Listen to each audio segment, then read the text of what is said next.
आप देख रहे हैं अल्फा डिफेंस हिंदी में आपका स्वागत है। आज के इस वीडियो में हम लोग बात करेंगे MQ-9 रीपर को लेकर। आप सभी को पता है कि भारत और United states of America 30 MQ-9 reaper यानी कि प्रेडेटर बी ड्रोन्स को लेकर ऑलमोस्ट डील साइन कर चुके थे, लेकिन लास्ट मोमेंट पर इस डील को होल्ड पर डाल दिया गया था। डील के होल्ड पर जाने के बाद में कई स्पेकुलेशंस लगाए गए थे। एक लॉजिक दिया गया था कि यूक्रेन में चल रहे कॉन्फ्लिक्ट की वजह से भारत और यूनाइटेड स्टेट्स ऑफ अमेरिका के रिलेशनशिप उतने बेहतर नहीं रहे हैं जितने पास में थे, और काटसा को लेकर भारत के ऊपर सैंक्शंस लग सकते हैं। इस वजह से इसको एक बार्गेन चिप के तौर पर यूज किया जाएगा। लेकिन जो लोग इंटरनेशनल पॉलिटिक्स समझते हैं उनको ये चीज साफ पता है कि इंडिया के ऊपर काटसा के तहत सैंक्शंस नहीं लगाए जा सकते, और अगर यूनाइटेड स्टेट्स ऑफ अमेरिका काटसा के तहत इंडिया के ऊपर सैंक्शंस लगाता है तो उसका सबसे ज्यादा नुकसान यूनाइटेड स्टेट्स ऑफ अमेरिका को ही होने वाला है। यहाँ पर इस डील के होल्ड पर जाने का सबसे बड़ा कारण था आत्मनिर्भर भारत कैंपेन। इस समय भारत के अंदर एक कोशिश की जा रही है कि इंपोर्ट को जितना ज्यादा कम किया जा सके उतना अच्छा है।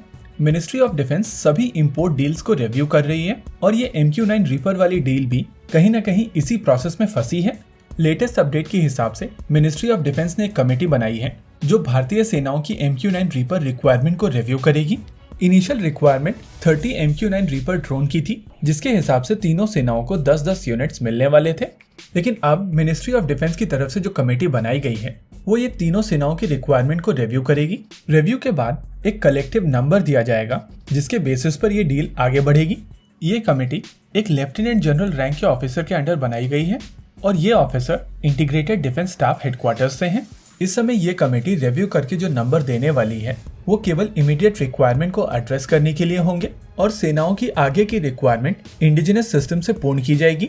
आप सभी को पता है कि इस समय भारत 3 अलग अलग तरीके के medium altitude long endurance drones के ऊपर काम कर रहा है। पहला सिस्टम है रुस्तम 1, जिसके आर्म्ड वेरिएंट को आर्चर कहा जा रहा है, और कल ही हम लोगों ने आपको न्यूज दी थी कि आर्चर की मैन्युफैक्चरिंग शुरू हो गई है। आने वाले 13 मंथ्स यानी कि 13 महीनों के अंदर लिमिटेड सीरीज प्रोडक्शन वाले आर्चर ड्रोन भारतीय सेनाओं को मिलना शुरू हो जाएंगे।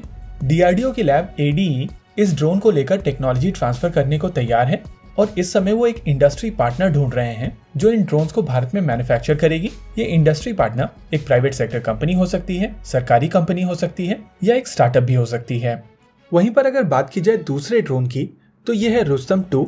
रुस्तम 2 ने भी अपनी सारी टेस्टिंग कंप्लीट कर ली है। इस टेस्टिंग के दौरान रुस्तम 2 ने अपने सारे QRs मीट किए हैं।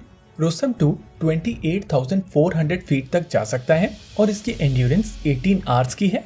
ये ड्रोन इस समय मैन्युफैक्चरिंग के लिए तैयार है, और आने वाले समय में आर्चर की ही तरह ADE एक इंडस्ट्री पार्टनर को पिक करके इस सिस्टम की भी मैन्युफैक्चरिंग उनको देने वाली है। वहीं पर अगर बात की जाए तीसरे सिस्टम की तो ये अभी डिजाइन में है, और इसको लेकर केवल इतनी इन्फॉर्मेशन पब्लिक डोमेन में है कि ये पुशर कॉन्फ़िगरेशन में सिंगल इंजन वाला ड्रोन होने वाला है।